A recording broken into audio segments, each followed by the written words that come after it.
Poor Rich. Welcome back to the booth here. Randy Buehler, Marshall Sutcliffe. We have down there Slovak Republic versus Uruguay. This is David and Goliath. One of these teams has 2 lifetime Pro Tours played, 5 Grand Prix lifetime. Just between the 4 guys, they've played in a grand total of 5 Grand Prix. The other team has 64 Pro Tours and 100 Grand Prix. I think that says it all. Let's head down to the feature match area for the 3rd round of action from the World Magic Cup.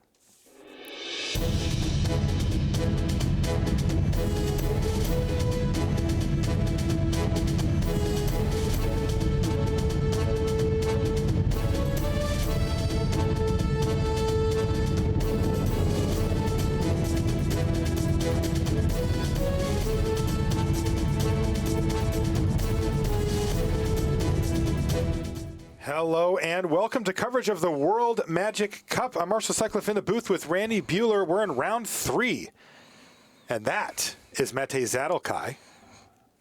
He is a Grand Prix champion, a Pro Tour Top 8 competitor. Yep. And his opponent, now he's from the Slovak Republic, and he's got his team with him sitting alongside him. He's in the B seat, meaning the middle seat of the 3 players. On the other side for Uruguay, Federico Rivero is with Team Uruguay. So the teams, to break them down, is Jan Tamansi, Matej Zadelkai, Tom Kani, and Michael Golden. Yeah, and let me interrupt you right there, because we talked about the fact that there are 2 teams in the room that can field a lineup of 3 guys with Pro Tour Top 8 experience. And the Slovaks have chosen to start the morning without all 3 of their horses. Sitting on the sidelines in the coach role right now is Ivan Flach. Team captain Ivan Flach. Team captain benched himself apparently. Or maybe it was a team decision, but I mean, you can't sit out the same guy 2 formats in a row. So he will play this afternoon in Unified Standard. Someone else will sit out, which I would guess is Michael Guldan, being the least. I mean, the guy who hasn't top 8 at a Pro Tour. But we'll see. It's interesting. I don't know if they're going to rotate through all 4 of them if they make it to day 2, but right. On Ivan the other Flach side, in the coach role. Yeah, we've got Federico Rivero, and flanking him is Matthias Robad and Martin Castillo. And we've got some quick action down here, so let's get down and get you caught up. There's been a flurry of action with a Seeker of the Way dying to a debilitating injury, but a morph to follow up for Matej Zadelkai. Federico Rivero, though, has a pretty nice follow-up himself with Siege Rhino. It's a good one. Yeah, Rivero is Obzon. It's going to be a tough one to recover from there for Matej. Just been given word, by the way, the guy sitting out standard this afternoon will be Matej Zadelkai. I think they're going to rotate through all 4 of them. I'm just shocked. Team game. There's also value in having a coach that can help across all 3 matches, right? You know, that must be the strategy. Because I'm not buying the team game thing. You put your best players on the field. That's how sports work. That's how mental sports work. Like, now I'm not familiar with the careers of the other 2 as much as I am with Matej Zadelkai and Ivan Flach, but their careers are stellar. Yeah, so they'll be the ones. I'm not benching them, Randy. They're not going to. I don't think they'll get benched on day 2. These guys, look, the scoreboard defense is pretty good here. They're 2-0. That's true. They're looking to run the table. The coach thing makes a lot of sense to me, too. Sure. You have Ivan Flach sort of floating around, offering advice. That could be really, really powerful as well. I mean, I'm sure their teammates are perfectly capable of picking up wins as well, and with the help of Flach, that could be great. This deck matchup is kind of interesting, by the way. Big Z, Matej Zadelkai, is on essentially a Delve deck. He's got not just Necropolis Fiend and Murderous Cut, but he's running Empty the Pits. All right, so what happened there was the Siege Rhino attacked right into the 05 Archer's Parapet. Matej said, sure, I'm going to block. But Rivero decided he was going to use Murderous Cut to kill it. Of course, since Trample on the Siege Rhino, it's actually just carried through the 4 damage, so he got all the damage through anyway. He just got to see beforehand what Matej would do as far as blocks went. Matej's got a pair of morphs on the battlefield. Yeah, Matej, while he does have this Delve theme to his deck, he's also got a Secret Plans in the deck and a bunch of morphs. And it looks like he's going to block here. Ooh, and here's a nice one. Ruthless Ripper is going to be revealed by, all right, Bellowing Saddle Brute.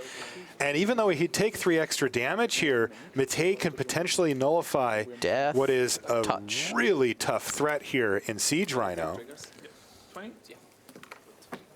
Back down to 20 for Rivero thanks to the Ruthless Ripper trigger. And does he have another removal spell here? It feels like he does. Looking at his hand, he's got another murderous cut. And he's going to use it. And he absolutely should there. He gets to pile on 4 more damage. He's hit for 8 over the last 2 turns. And he effectively turns that murderous cut into a 4/5 trampling creature. Exactly. Matei had to be bummed, but wow, he finds another way to at least interact here with Dragon's Eye Savants. He's stuck on mana. I believe Matei mulliganed to 5 this game, but he can play a face-down Dragon's Eye Savants, reveal his secret plans to it, and he can flip it up. I'm told, actually, though, that Uruguay is actually the team that mulliganed. It feels like Matei did, but no, he's actually got 4 or 5 cards in his hand here. Yeah, so he's just been scuffling for land. Yeah, he's just short on lands. All right, so here's the block. So I hadn't heard about the mulligan. I kept waiting for our card viewer to finish loading on Rivero's hand. All right, and there is Monastery Flock, yet another blocker for the Rhino. This has been one of the this Rhino has had the toughest way out of any Rhino I've ever seen. I mean, even in Standard. Look at a little bit of a shake of the head there from Federico. It's like, thought this thing was supposed to be good. Had to use 2 murderous cuts to clear the way, and now the Rhino's nullified once again, and there's an Obzon banner and a morph to follow up, and that's left Federico Rivero no cards in hand. So Big Z, as he's known, Matei Zadokai, all he needs to do here is keep hitting land drops and find a way to not die, and it looks like he's done just that. Yeah, his deck has 3 different copies of Monastery Flock in his deck, and that Dragon's Eye Savant. That makes that Secret Plans plan look really good. All right, now only issue for Matei is actually the fact that the Secret Plans has been kind of stranded in his hand. He wasn't able to get it down before flipping over these morphs and fighting against the Siege Rhino, because the Rhino kind of forced his hand. All right, Randy, we have an answer on the strategy. Okay. Tim, our floor reporter down on the floor there, just told me that Yvonne Flock has been by far the most active coach out of the ones that we've seen. He's just bouncing around match to match, keeping an eye on things. So that is their strategy. Sit out the best player so that he can contribute value to all 3 matches. I remember when the U.S. did this with Josh Utter-Layton for one sequence as well. And so this is a viable way to approach it. I thought they concluded it was the wrong answer, though. Did they? I wasn't at that event, but that was my impression watching from home. Well, it looks like the Slovak Republic team has decided that this is the way they want to proceed. It is an interesting strategy, and Federico Rivero has to pass a turn back here. He's got a Krumar Bondkin, but that doesn't get through the 06 Dragon's Eye Savants either, and I think it's finally time for Secret Plans. Shh, it's a secret. And 2 morphs on the battlefield, 1 in hand from Matei Zadokai. Pretty nice. It looks like the long game is locked up, and I'd have to say that Matei is a heavy favorite to finish off the game from this point, even though he's facing down a 4/5 trample and potentially a 5/3 as well. His deck is pretty sweet. I mean, we talk about late game potential, Secret Plans with all of the morphs that he can flip for free. He's also got 2 Bitter Revelations. We talk about how the finishers are the Delve cards. Right? Not only a Necropolis Fiend, but also an Empty the Pits. Empty the Pits. You don't see that very often. No, he can just sit behind these 05, 06 walls, block forever, and eventually put 1,000,000 zombies into play. Maybe 12 zombies anyway. Oh, yes. Matei Zadokai delving deep here for sure.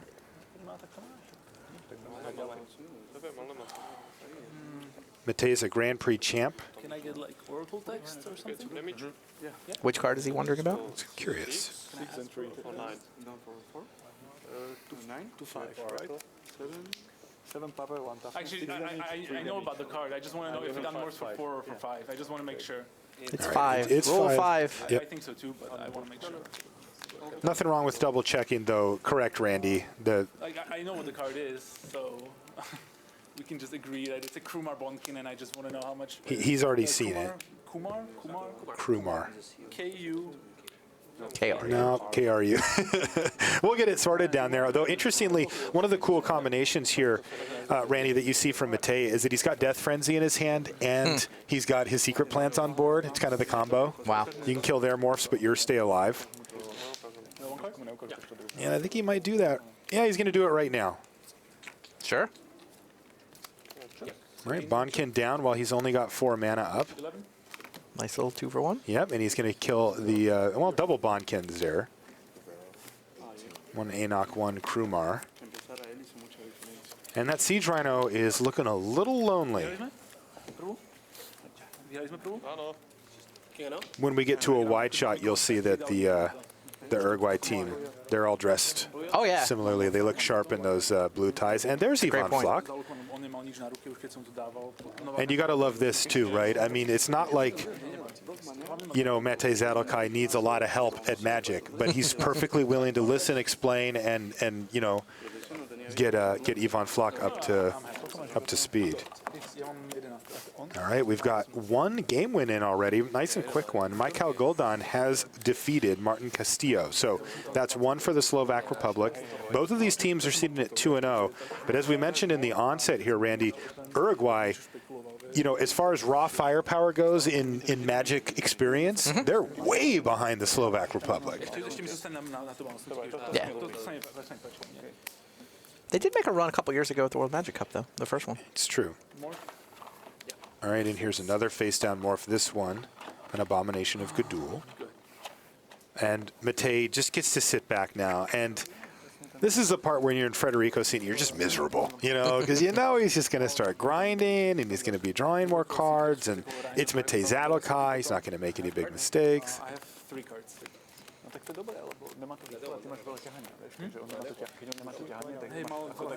Wow, sounds like a Jeskai mirror on the first table. The Slovaks have Jeskai Ascendancy in play. That seems pretty good. Here's a Scout the Borders from Federico Rivero.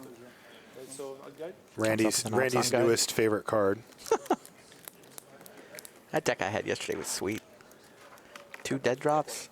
Sign me up. Indeed.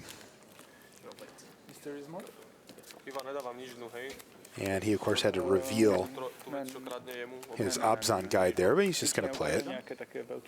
Could have done a little shuffle there.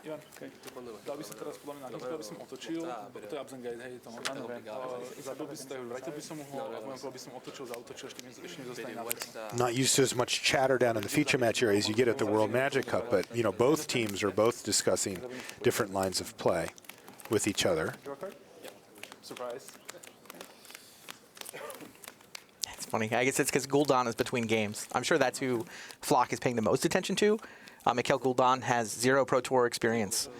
We talked about how the Slovaks can field a team of 3 different players with Pro Tour top 8s. They're not one of the 5 teams where all 4 players have been on the Pro Tour before. Guldan is never played a Pro Tour. Played 3 Grand Prix in his career. And Matej's had enough. It's time to attack. So here's 5 in the air. And this is going to make short work of Federico if he can't find an answer. Matej flipped up his Ice Feather Aven to keep the Obzon guide from turning up. Ivory Tusk Fortress, though, for Federico still isn't enough to get through the 06 and the 05 combo of walls that Matej Zadelkai has found. Probably shouldn't say walls. The savants can actually attack, but...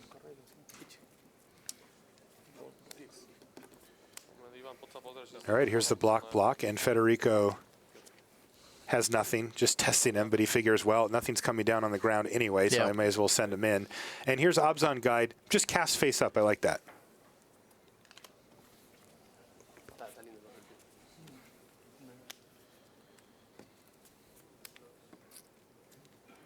And there's a murderous cut in hand for Matej Zadelkai. He's got more than that, though. He's also got a Rite of the Serpent. So whatever the 2 best threats are for Federico, he can kill. And Matej seems to be cruising to the finish here. I don't think he's in much trouble of actually losing this game at this point. I mean, honestly, the biggest threat at this point is getting himself decked accidentally. I mean, Secret Plans is not optional. That's right. The interesting thing about spots like this are, you know, you normally start to think about maybe a Dune Blast from Federico. It doesn't matter. Like, Matej has 6 cards in hand. You know? I think that is why he's been slow rolling some of his cards. Yeah. Is that so that he can recover if there's an end hostilities or something along those lines. Yeah. Matej at a nice 12, while Federico has fallen to 8. Matej able to keep his life total high enough also so that like a Dune Blast attack situation wouldn't kill you. And, you know, when you start getting into playing around things like rares that you don't know that they have yet, you're usually in a pretty good spot. Right. And the Bellowing Saddle Brute should do a good job of gobbling up this Obzon guide while the walls do their thing.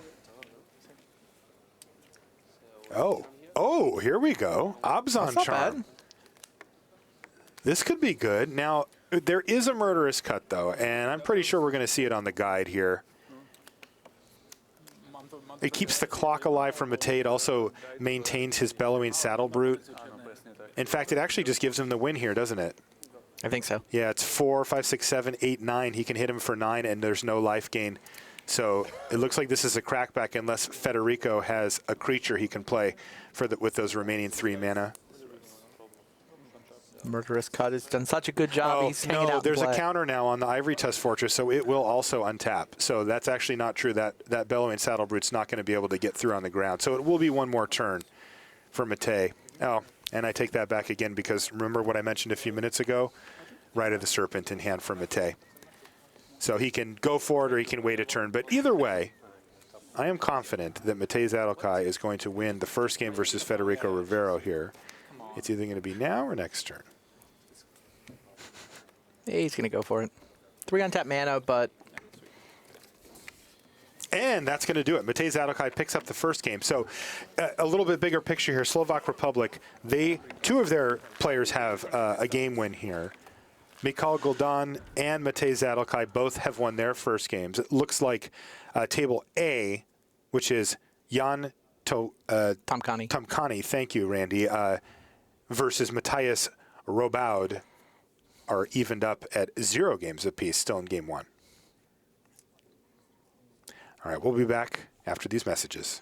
Play like the pros by jumping into a Vintage Masters draft right now. Vintage Masters draft is available until December 10th.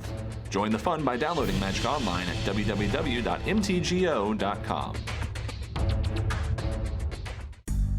Hump bigger game by playing in a Grand Prix. These open tournaments feature the best players in your region as well as top Magic pros from around the world. Upcoming Grand Prix include Baltimore, Milan, Denver, Manila, Omaha, and Shizuoka.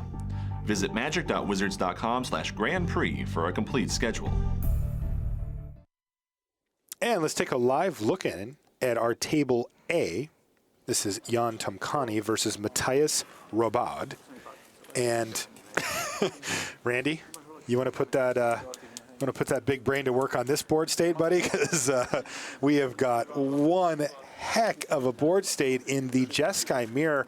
One permanent does jump out to me, though. Yeah, that's the one I was looking at, too. You're looking at that Ascendancy down there? Exactly. Sounds like Tomkani has 2 copies of Feet of Resistance in his hand as well. With the Ascendancy going? Yeah, that's got to be good. Wow, that could be a huge There's even a Falconer, so that every people with counters go to the air. That said, Robaud does have more creatures, and several of them fly. Uh-oh, it looks like he's lining up a big attack here. You can see the life totals are relatively even. Nope, small attack. Just the 2 flyers are going to Feet of battle. Resistance has got to be insane here, It's right? got to be brutal here. Seeker gets prowess and lifelink. Yes, and he can give it... Glacial give the, Stalker? Is that Glacial Stalker? Yeah. Yes. That guy's going to the air. This is the first time he's ever flown, but up he goes.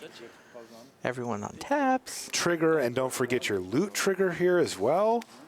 Finds a useless land and sends that away. Wow. Jeskai Ascendancy did good work in the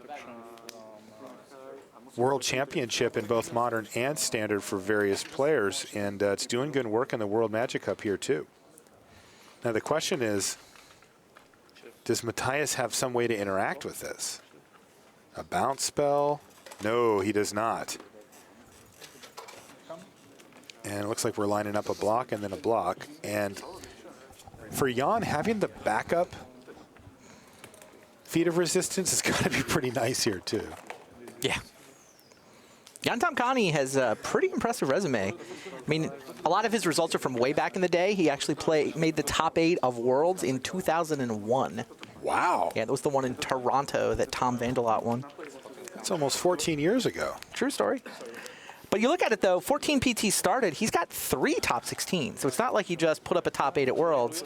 2 other top 16s and a 4th top 32.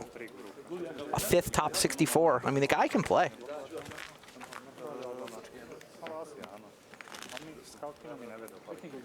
Okay, so Flyers down, and that was a nice sequence for Jan.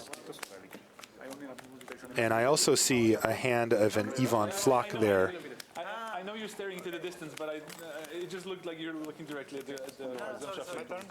And it looks like he's going to go ahead and turn up a Mystic of the Hidden Way here as well. All right, one of our matches is done here, Randy. It was pretty quick. Mikhail Gul'dan has won versus Martin Castillo. So And you wanted him to sit out. He's the one who put the match on the board already. That. I wanted Ivan Flock to sit in. I'll let you figure out the rest. No, but I like the strategy. I like the coaching. I think that's pretty cool. Clearly, they would have worked that out beforehand, too, to figure out how the communication went and who was best at communicating and coaching and multitasking and stuff, and it looks like this is the best fit for them. And it's working so far. Slovak Republic up a match here. So either of these last two matches, if they go the way of the Slovak Republic, including Matej Zadelkai being up a game, they will seal the deal and improve to 3-0, the perfect start to their World Magic Cup. You're playing first? 3 soldiers. And these 2. Wow, take up arms. Wow. Isn't this a constructed deck? You put a bunch of tokens into play, and you pump them up with your Jeskai Ascendancy. I think they just borrowed this from Yuya Watanabe. Yeah, I think Yuya made top 4 of Worlds with this deck. Yeah, pretty sure. All right, why don't we... All right, here we are looking now once again, by the way. Uruguayans look sharp. They look good with those blue ties. All right, so we're still on the same match. Don't be startled. We just decided to concentrate on this a little bit more. And we've got a big attack, and that actually was going to do it right there. So Jan picks up his game. That was game 1? That was game 1, and that puts Slovak Republic in a great spot here. Yeah. If they can win a game. So they've got a match in the bank, and then they're up a game, up a game? Yes. It's a good spot. That's a great spot to be in. 4 games done. Yes. 4 wins for the Slovaks. Yeah, and Matej Zadelkai, of course, he's the first one here to get started, and if he beats Federico Rivero, he will pick up the win for his country. Yeah, you can see Flock down there at the bottom of the screen talking to Tom Connie. So is this Michael here sitting directly to the left? Yeah, Gul'dan is watching over Zadelkai's shoulder. He is massive, by the way. I walked by him. I'm not a short human being. And I thought, wow, they got a giant on their team. He's got some pretty cool tattoos going on, too. Mm-hmm.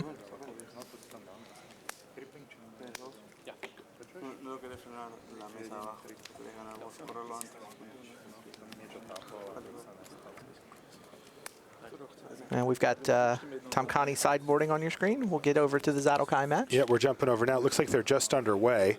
And, Anafenza, despised. Oh, my goodness. That's a big deal. That is a gigantic deal. When I was looking at the deck list and I saw all the Delve shenanigans that Matai had going on, and I felt like, oh, geez, there's the trump card. Anafenza the Foremost stops those cards from going into the graveyard. Exile them. Yeah, no graveyard shenanigans for you. Well, some, right? It's only creature cards. So if if you play a Bitter Revelation, you can kind of work around it a little bit, but it mitigates it in a big way. It's true. And plus, by the way, On Offense is also a 4/4 for 3 mana that puts huge pressure on you as well. So yeah, that's a big game. And here, Scout the Borders. Right now, Matej is missing blue mana currently. He's got his not a hard secret decision on plans that in Scout hand. the Borders. Well, that was quick, yes. Yeah, Siege Rhino was one of the choices. I want a follow-up, too. Oh, wow. Nice sequence. Sultai That's the way you draw it up. Scavenger. Turn 4, Scout into Scavenger.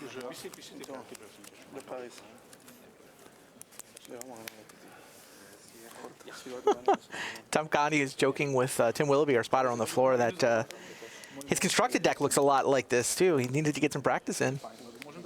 It's pretty funny. Yeah, these guys all submitted their Team Unified Standard decks this morning. So those are in the books. Yep. No more hemming and hawing, no more last-minute changes there. And this is the last round of Sealed. This is. So after this, we go to 4 rounds of Unified Standard. Can I have a look at your graveyard? Sorry. And then the top 32 teams advance to tomorrow. Where we will be doing the same thing. Yeah, 3 rounds of Sealed. Well, it's 3 and 3 tomorrow because of the whole pods and pools, which I love.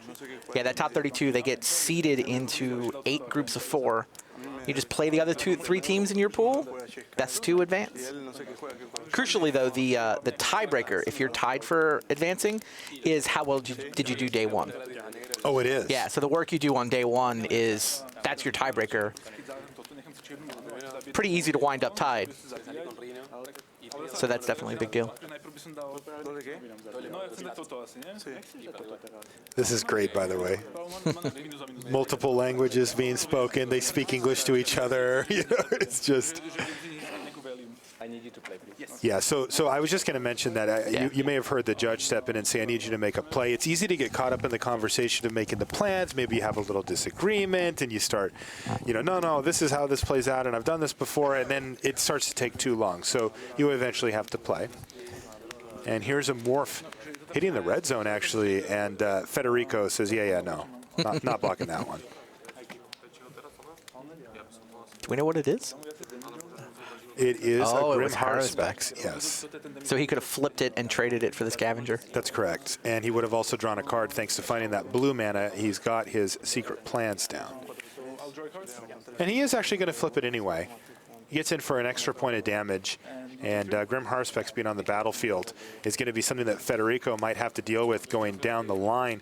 The 3-2 itself, perhaps not super relevant, as it doesn't tussle great on the ground, but its static ability, whenever another non-token creature you control dies, draw a card, can really mess things up.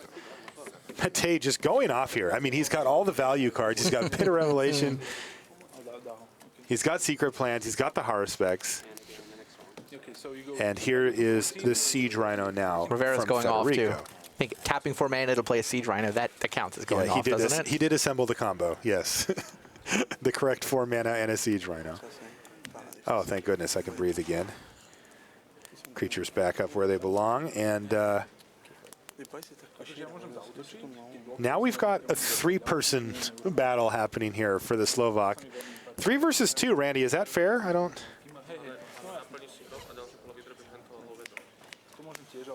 Flock's getting his exercise in, hopping up and going between the matches. Looks like he's in good shape.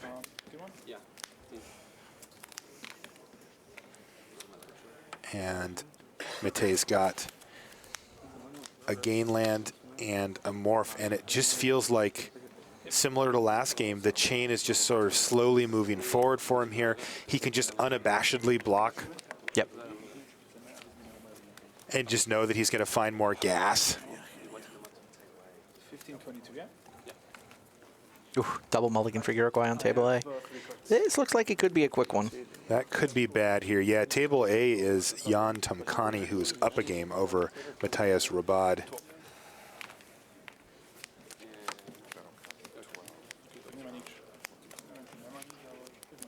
But the Sultai Scavenger gets to chip away until Matej decides to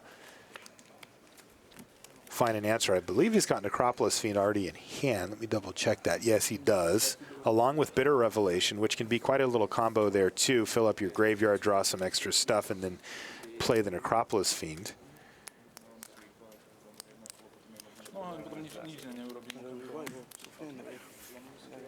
Ice Feather Aven on the battlefield to buy him even more time and draw him even more cards. One card in your graveyard? This is exiled. Yes, okay. Sorry, just checking.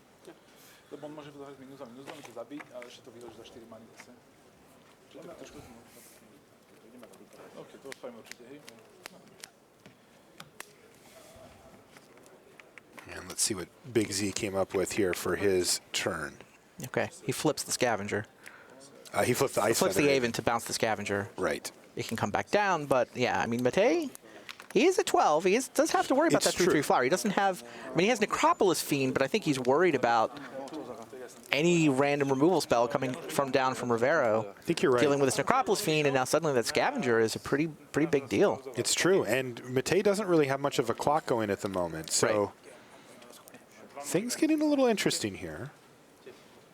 It feels like Matej has the upper hand, just given the fact that he's been able to draw multiple cards from his secret plans already.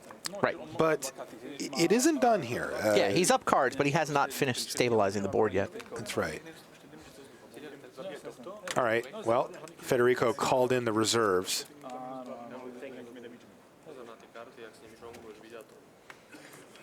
Yeah, we're going to pause the match on table A and focus on this one. That's why you see so many helpers. This could be it, right? If Matej wins this game, then Slovak Republic starts off perfectly and team sealed at 3-0, and will push Uruguay down to 2-1. A respectable start, to be sure. But both of these teams really would love to get the first 3 wins out of the way before heading into standard. Unified standard, I should mention as well. It's not just normal standard. Right. We'll be giving you a lot of information about unified standard when we get to that point. For now, we've got another round of limited to finish up here. Yeah, this is a completely different dimension for Magic. You just don't normally get this in really any level of play outside of maybe Two-Headed Giant or something like that, where there's a lot of consulting happening, there's a lot of opinions being thrown around.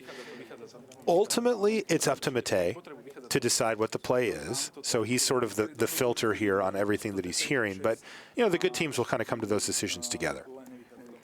And I think Matej might have like a Scout the Borders Necropolis Fiend turn lined up here, which feels like it might not be too bad. No, he's got Bitter Revelation. That's going to drop Matej down to 10.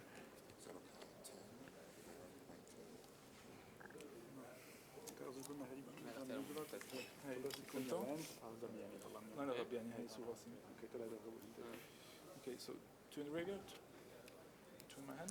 Couldn't quite see what he took there.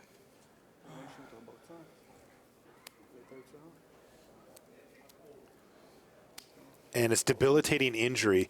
Debilitating injury on the Scavenger is effectively going to take it out of the equation, as the Ice Feather Aven can now block it. Yep. And it means that Federico is going to have to come up with another way to pressure Matej's life total, who has fallen down to 10. But again, he's already drawn a couple of cards off plans, secret plans. Then he played Bitter Revelation. He's also got Grim Harspec, so even if, you know, there's some pump spell or whatever to get the Rhino past the Archer's Parapet, it's just more cards entering Matej's hand, and you got to figure he's going to find answers. What was it? A Seeker of the Way? Okay. Not the best. I mean, we're at a late game stage here where a 2-drop, even a powerful one like Seeker, is just not going to do it. Yeah, I mean, the debilitating injury doesn't actually kill the Scavenger, but it does effectively deal with it. Right. Now it feels like the board is just stalled, where Matej has the time he needs to really leverage all those extra cards he's drawn into a win of some kind. Pump fake? Yeah, this is a Scout the Borders. Yeah. This is probably Scout the Borders into Necropolis Fiend? It's got to be. Ooh, there was an Empty the Pits shown you didn't there. want that in the graveyard. No, they didn't. But would have preferred to leave that one in the deck. I mean, there are people that would argue that it's better in the graveyard than still in your deck, but it seems correct in this deck. I agree, and certainly in this game he would much prefer to have it in his hand. He's got the mana to cast it and a ton of cards in his yard, but alas, that will not be the plan for the Slovak Republic team here. But he's got plenty of other options available, including Dragon's Eye Savants to draw cards. He's got the Necropolis Fiend. He just has so many options. Yeah, Rivera's down to a lone debilitating injury. That is not going to stop the Necropolis Fiend. Matej, no stranger to value, as he is getting it from multiple sources here, and there's the Necropolis Fiend. So Matej's made his big move here and said, all right, here's my big finisher. This will kill you. You must answer this in the next, 4 or 5 turns, something like that. Ooh, a dead drop off the top. I don't think that's too great here, though. Yeah, Matej was able to pay 5 for that Necropolis Fiend, too. I think he's got like 6 cards left in his yard. Yeah, looks like he's got 5, yeah. That's really nice. When you can engineer the turn, I think that's why they didn't go for it last turn. When you can engineer that situation like that, it's really good. Wow, now he's got Ruthless Ripper as well, so he has 2 of the morphs that don't actually cost anything to flip up and one that costs 1. So he can draw 3 cards. Necropolis Fiend is not attacking. Necropolis Fiend is going to kill some things. Something. That's right.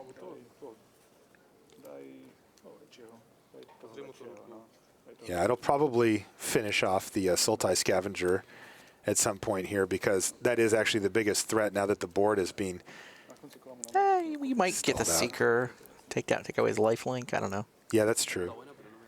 It feels like Matej's just not in a hurry here. Like, he's just got this board and this game so locked hilariously, up right Eating the scavenger puts a card in his graveyard, too, because the debilitating injury hits the yard. It does, you're More right. food for the Necropolis Fiend. It's free, air quotes.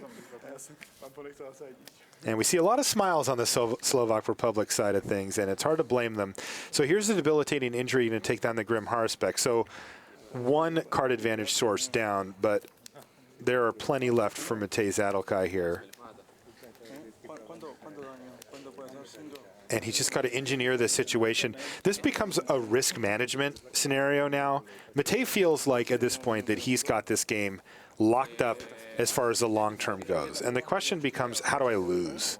What goes wrong here where I don't win this game? And he's going to be thinking about those as he continues on and finds his way to the end of the game. Now for Federico, he's in desperation mode. If this game goes longer, he falls further and further behind. So what he's trying to do is find any way he can to pressure Matej's life total, and he just doesn't have it.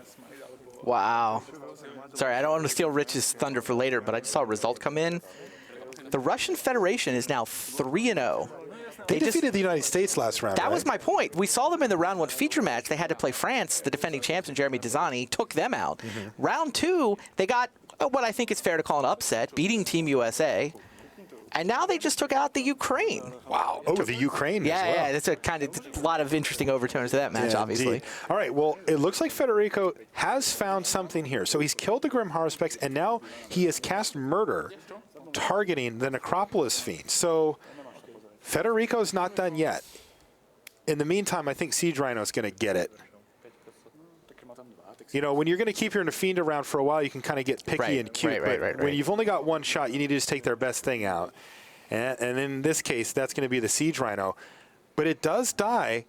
And now here's some attacks as well from Federico. So Team Uruguay fighting and fighting to try to stay up. And Federico right now is facing down the entire Slovak team, Slovak Republic team. Seeker gets in there mostly to trigger lifelink. That's correct. Scavenger chips away for a point. 1 damage.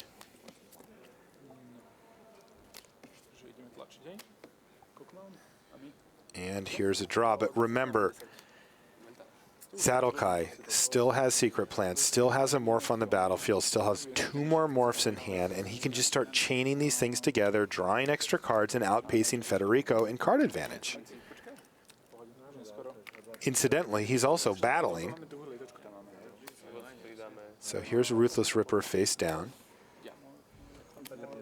And here is Monastery Flock. A lot of people call that Ivan Flock, who's also standing there watching. There's Dismal Backwater to gain a life from Matej. And he's just going to draw a bunch of cards this turn. I don't understand. Token? Oh, this one. Wait.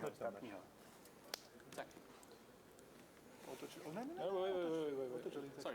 I was just trying to show the. No. So Federico attacked for 1 in the air. And Matej was like, Yeah, I'm not taking damage yet. I got plans. Secret plans. and it was Monastery Flock, flip it up, block after drawing my card. And there is the Ivory Tusk Fortress. So some nice sequences here for Federico. You know, kill your creature, kill your bomb, play my bomb. That's not too bad. No, I mean, it's about as good as you can do when you're just drawing 1 card a turn off the top. That 1 card a turn off the top thing is not really applied to Matej Zadelkai, though. No, it does not. It's too pedestrian for Matej. He says, I'd rather draw 2 cards a turn minimum.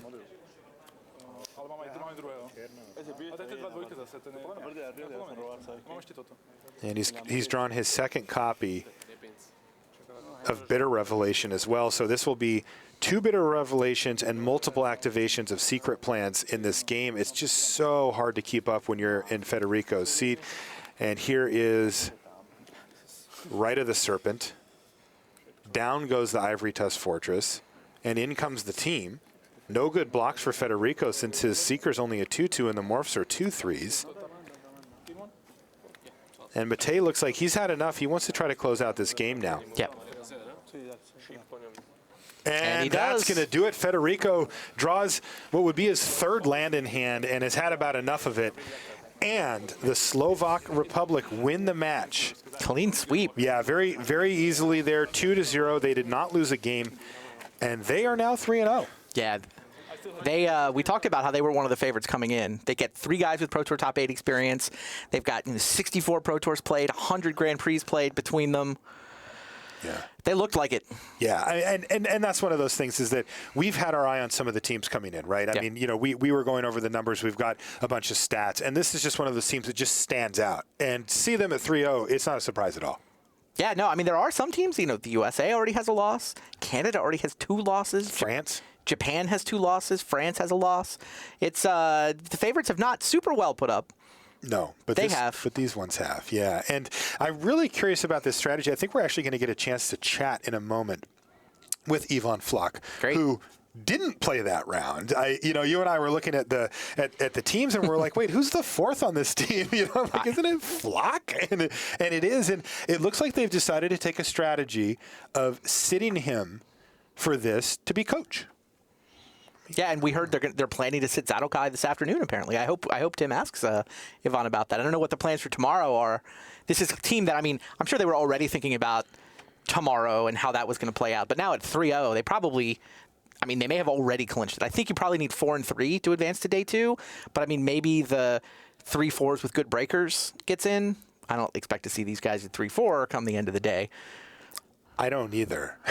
Well, let's talk to the man himself, Ivan Floch. Let's send it down to Tim Willoughby, who's standing with Ivan right now. Hello, I'm Tim Willoughby down here in the feature match area with Ivan Floch, the leader of the Slovak Republic team. Got to be pretty happy about how things went in that team sealed portion. Yeah, for sure. 3-0 is a nice start, so we are happy with that.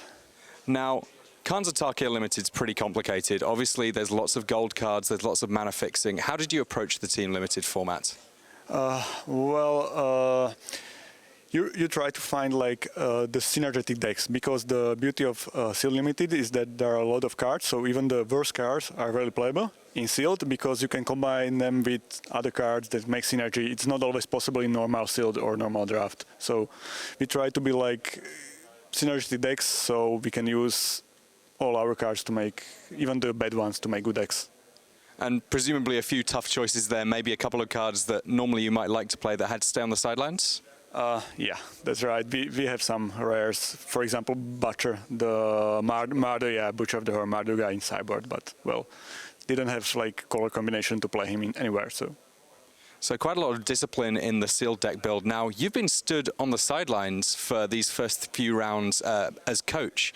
How's that been for you? Was that a very clear strategy on your part?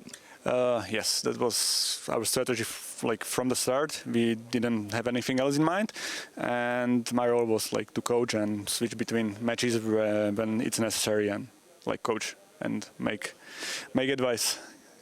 And of course, now we're moving into standard. You're going to get a chance to sit down and play your first Magic of the day. Yeah, that's right. So congratulations to Team Slovak Republic. Well done in the Team Sealed. We, of course, now move on to Standard and the Slovak Republic, see if they can continue their streak. Great stuff. So it looks like that was the plan from the get-go, Randy. Yeah. See how it plays out. They wanted to stay in there right away. All right, let's send it back.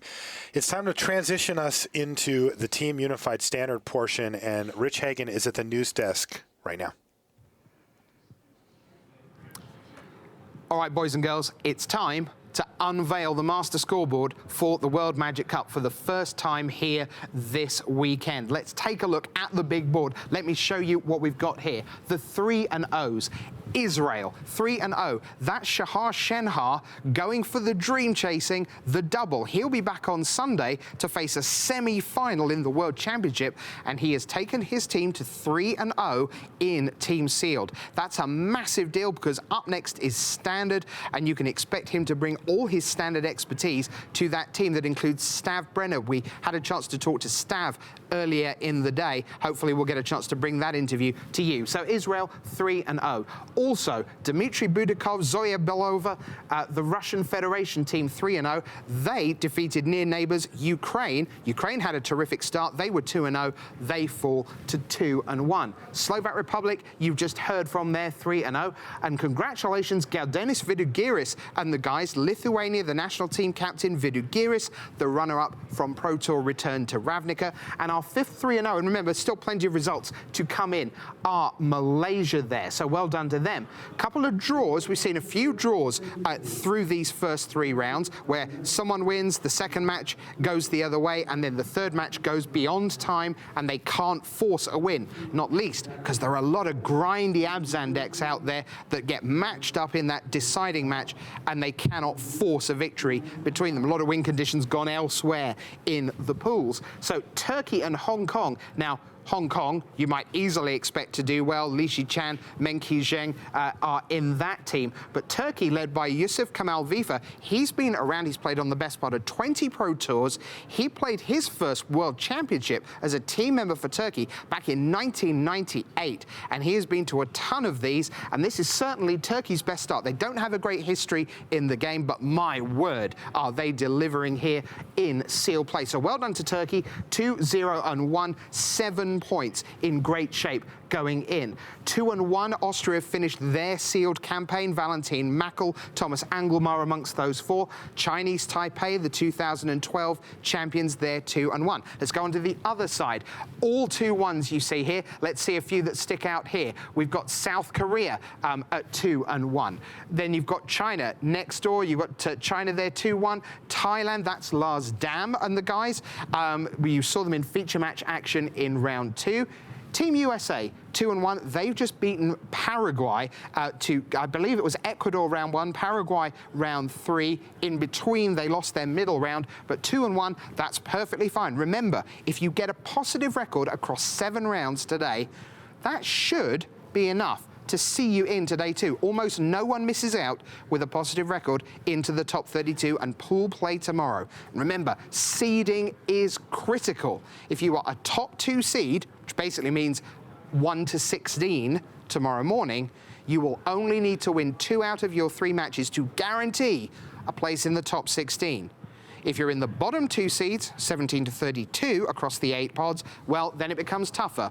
You might get in on 2-1, but 3-0 is much more likely to be the number you need. So, right now, we're looking for a positive record. Let's see what else we've got here. Czech Republic, 2-1. Portugal with Marcio Carvalho. The Czech Republic with a Pro Tour champion in Stanislav Sivka. That's our first tranche of leaders. Let's go to our next set of countries here at the World Magic Cup. Let's see what we've got here. Ukraine, you've just seen lose. The Uruguayans, now they always look immaculate in their white shirts, black pants, blue ties, the national colours, if you will. They always look great. They play great. They're a fantastic team. Great to have them here as always, 2-1. Belarus, you see Ukraine 2-1, Belarus 2-1, Russian Federation 3-0. This has been a fantastic start in sealed for that region of Europe. A region that we don't know an awful lot about in Magic terms because we don't see a ton of travellers from that part of Europe to the regular, if you like, Western Europe Grand Prix. We don't see a ton of them, but they are really doing the business here. Well done to them. Mexico, Marcelino Freeman and the guys are 2-1.